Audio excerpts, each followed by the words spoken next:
on a day like today, you would think that Martin Luther King would be somebody that everybody would lift up as a paragon and somebody, an icon of what we're all trying to be. And in a lot of ways, he was. I mean, let's face facts here. I'm not going to turn Martin Luther King into an icon of virtue. He was a man with all the flaws and good things that come along with being a man. He was alleged to have cheated on his wife multiple times. He was probably a media mongering, power hungry, status pig. And I mean that with the utmost of respect, of course. At any rate, I want to talk about the man's vision, though, a little bit. And I want us to take a real deep, long look to see just how we take the best of who we are and turn it into over-marketed, media-hyped bullshit without actually addressing the meat of what was said by the individual, of what type of life this individual was calling us to. And so on his birthday, the day that we celebrate anyway, we are going to address Brother Martin Luther King.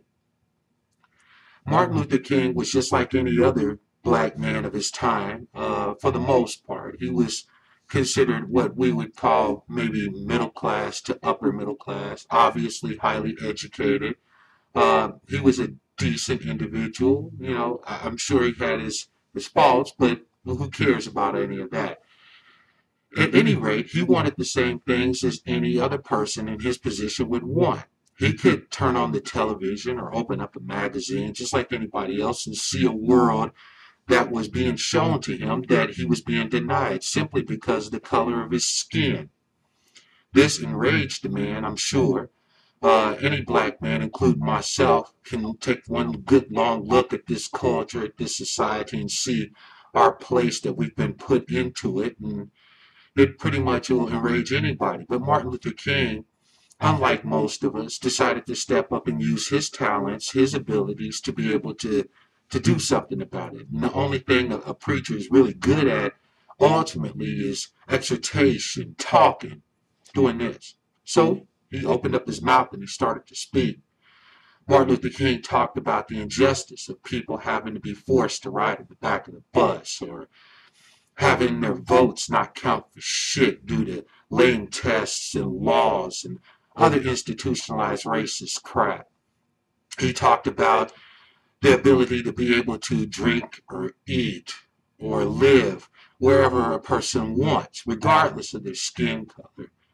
But Martin Luther King was a nobody when he was doing these things. When he was marching for the rights of black people to vote, when he was marching for the right to our lives so that we wouldn't be lynched or be beaten in the streets like dogs, or have dogs sicked on us, right?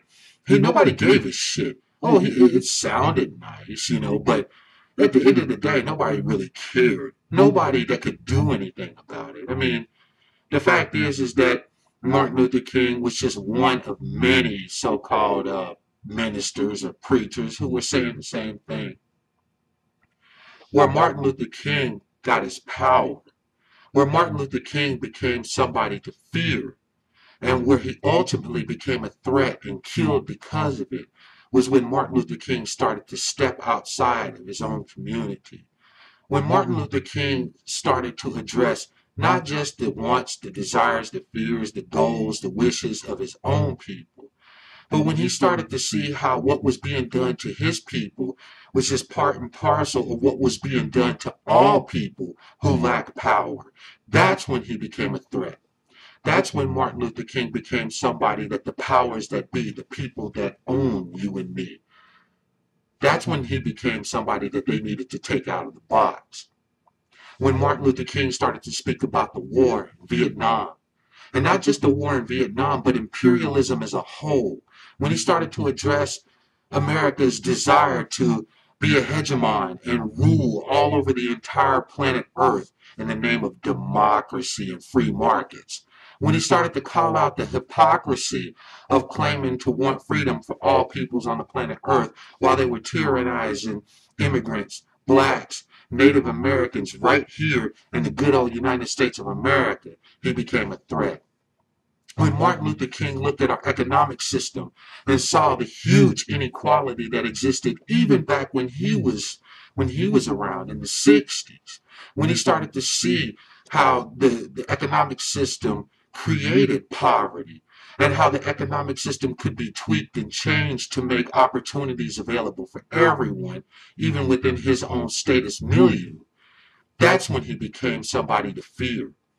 When Martin Luther King started to address the wars and the tyranny and the injustices across the board all over the world, that's when Martin Luther King had to be killed. Martin Luther King, as I stated before, is not a paragon of virtue. He was a voice. He was a voice because that's what he had best, was a voice. When Martin Luther King speak, let me rephrase that. When Martin Luther King spoke, I should say, even me, a hardened, cynical iconoclast, could be moved by the power of his voice, the tenor of his words, and the things that he was trying to say to us. He was saying to us that we don't need to change necessarily as human beings, that we already have the capability to bring about this world, this vision that he could imagine, this vision where little white children and little black children could play together in the fields and no one would even take a second look.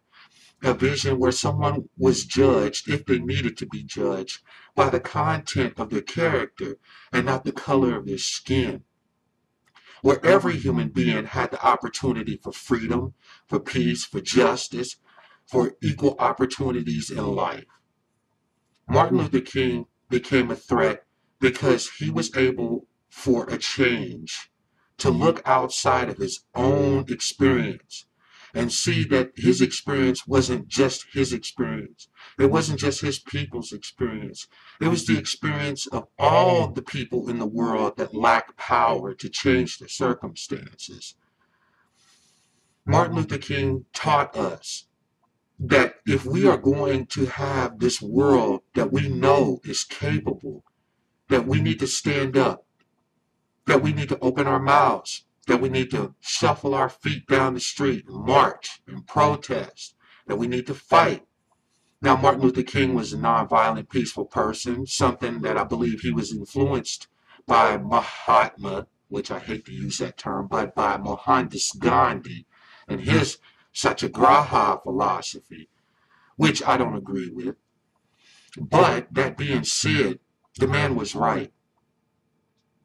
If you truly want to honor Martin Luther King on his day, if you truly want to make a difference, then stop putting the man up as an icon. Fuck his holiday. A holiday means nothing. Take the man's words and use them as a catalyst for action. Fight in every way that you know how for freedom, peace, justice, equal opportunities, prosperity for every people, black, white, Asian, Latino, Native, it doesn't fucking matter. Martin Luther King told us that by his point of view, God created all of us as one people, as one humanity, that an injustice done to one human being is an injustice done to all human beings. And anybody who has a heart, anybody who can be empathetic in the least can see the truth of this, regardless of what you believe about his faith or his religion or any of his other philosophies. The truth is that Martin Luther King and others like him were harbingers of what our future will be if we choose not to fight, if we choose not to take the power back that has always been ours, when we refuse to unite because of cultural issues or language or religion or race or sexual preference, when we choose to allow ourselves to be divided, we'll continue to be conquered. That is the message that the brother tried to teach us. And that is the message that I want to send to you today. It is time, and it has been long past time, for human beings such as yourself, those who care about freedom, those who care about peace and justice, those who care about mercy and kindness and compassion and benevolence, those who care about optimism and altruism, to stand up and fight by any means to be able to bring this world to pass. I'm not telling you to go out in the streets and kill up a bunch of cops or shoot a bunch of politicians. None of that is necessary. The fact is that those who rule you only rule you because you allow them to. The day that you ignore them and say that he's just a puffed up old ass white man in a fine ass Brooks Brothers suit and turn your back to them, they cannot rule you. I want to say to you today that Martin Luther King's message is just as powerful, just as true, and should resonate with just as many people today, regardless of how the media and the politicians and the powers that be try to turn him into some sort of afterthought. You want to celebrate? Celebrate by going and introducing yourself to your neighbor next door. Celebrate by going and letting your kids play with the kids down the street. Celebrate by maybe learning another fucking language, for Pete's sake. Learn Spanish if you don't know it. Learn Chinese. Go speak to people. Become a part of the human race. Stop living as if your people in your country, in your community is the only place, the only people. Because we've had enough of that for the last 10,000 years. Maybe in Martin's ideal world, peace will never exist. As long as there's human beings, there'll be conflict. But every step we take towards peace makes us peaceful. Every step we take towards freedom makes us more free. Every step we take towards tolerance makes us more tolerant. We are always going to be a work in progress. But that doesn't prevent, nor does it give you the right to turn away from the work. Celebrate the man's life by doing his work. Celebrate the man's life by making his dream a reality.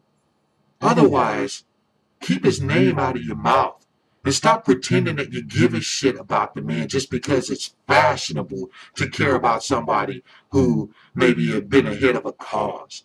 Don't just look at Martin Luther King. Look at Brother Malik al-Shabazz, Malcolm X. Look at Che Guevara. Look at Cesar Chavez.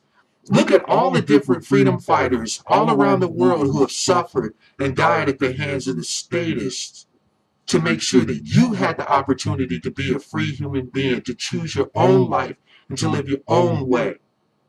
As an anarchist, I don't believe that I have the right to choose for you. No one has the right to choose for you. Just know that you have the power to choose, and choose today whether you want freedom or whether you want tyranny. That's Martin's message, and that's my message to you. Happy Martin Luther King Day. This is the Black Anarch, and I'm out.